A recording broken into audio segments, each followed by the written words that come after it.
India has risen from the world's 10th largest economy to the 5th largest in just 5 years, a clear sign of our growing strength and global relevance. However, for several countries, the impact of the pandemic on their growth and growth prospects lingers even as the domestic growth suffers further shocks from unprecedented external competition. Naturally, there has been a threefold increase in new trade restrictions since 2019 as countries advanced and emerging strive to protect domestic production and jobs.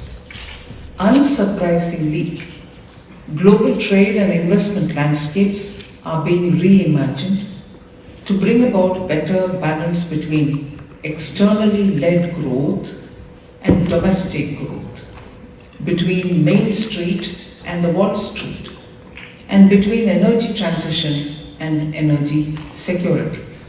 India relates to these developments. At first glance, these developments appear formidable, and yet they are full of possibility. New opportunities for deeper participation present themselves. The United States and India have enjoyed a long-standing economic collaboration which can be strengthened to enable industry participation and partnership and investments in several key sectors. Semiconductors, nuclear power generation, quantum computing, and pharmaceuticals come to my mind as frontier areas of collaboration. Domestically, over the next 2 decades, sustaining India's growth momentum calls for a fresh approach grounded in bold reforms, stronger domestic capacities, renewed institutional partnership, and adaptive strategies suited for the evolving global landscape. The last 2 union budgets have laid the groundwork for this transformation with a clear multi-sectoral policy agenda. Manufacturing is a force multiplier for the services sector growth and not so much the other way around. Manufacturing binds societies and leads and lends cohesion to communities by providing employment, opportunities, and financial strength to communities. In the post-COVID world, manufacturing enhances national security also. In India too, as we strengthen our foundations for long-term growth, manufacturing emerges as a key engine for transformation. Manufacturing has historically been a cornerstone of the economic transformation of nations from 19th century Britain to 21st century East Asia. It creates a forward and backward linkages, catalyzes skilling, and pushes demand for infrastructure and governance reforms. For India, scaling up manufacturing is essential to absorb a youthful workforce, reduce import dependencies, and build competitive global supply chains. Physical infrastructure enables manufacturing to grow by putting markets, both local and global, within the reach. Over the past decade, a significant thrust on infrastructure development has also created a strong foundation for manufacturing-led growth by bolstering investor confidence. This has been enabled by a more than 4-fold increase in the Union government's capital expenditure between 2017-18 and 25-26 budget, expanding the national highways network, building airports, better rail connectivity, and a sharp reduction in port turnaround times have all contributed to a more efficient logistics network. As a result, India's ranking in the World Bank's Logistic Performance Index has improved from 54 in 2014 to 38 in 2023. Second, A vibrant and thriving network of small and medium enterprises is essential for domestic manufacturing to grow. Our government has undertaken numerous initiatives to support the MSMEs, from easing access to credit, redefining size thresholds, facilitating prompt payment from large buyers, and simplifying compliance burdens. The Open Network for Digital Commerce, launched in April 2022, has successfully onboarded more than 764,000 vendors across 616 cities in India. 616 cities in India. Our next focus is reducing regulatory frictions, digitizing approvals, and integrating MSMEs into global value chains. Special support to women-led and rural enterprises will help enhance economic opportunities and ensure more inclusive growth.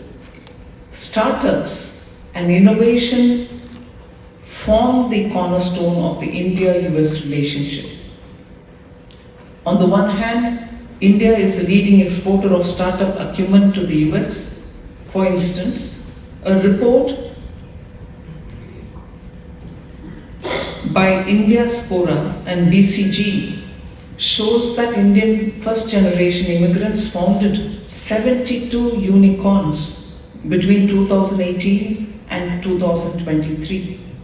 These unicorns were worth at least $195 billion in valuation and employed 55,000 people, nearly 55,000 people.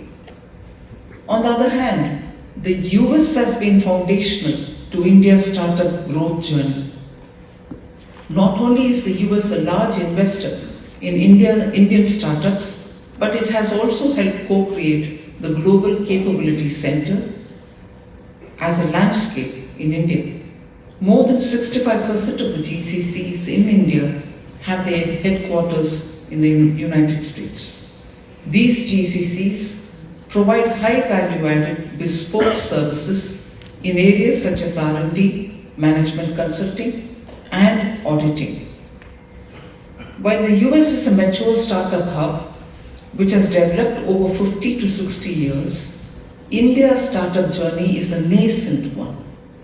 Over the course of last decade, the government's focus was on reducing the cost of entrepreneurial risk-taking by removing regulatory and infrastructural barriers. For instance, around 57 regulations have been simplified for startups.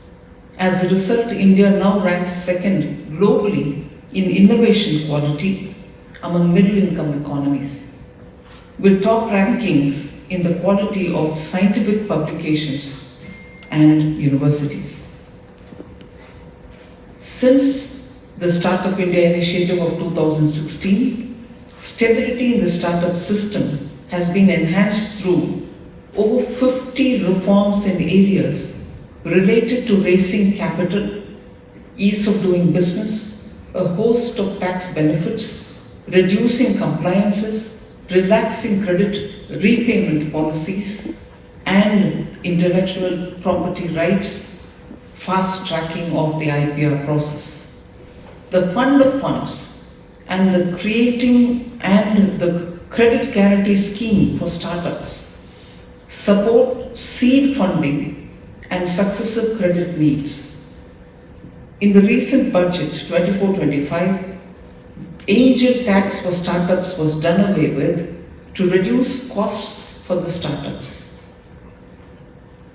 Government also provides an R&D platform for high-tech sectors through schemes such as Atal Innovation Mission, MATI Startup Hub, the scheme for technology incubation and development of entrepreneurs called TIDE 2.0, among various others.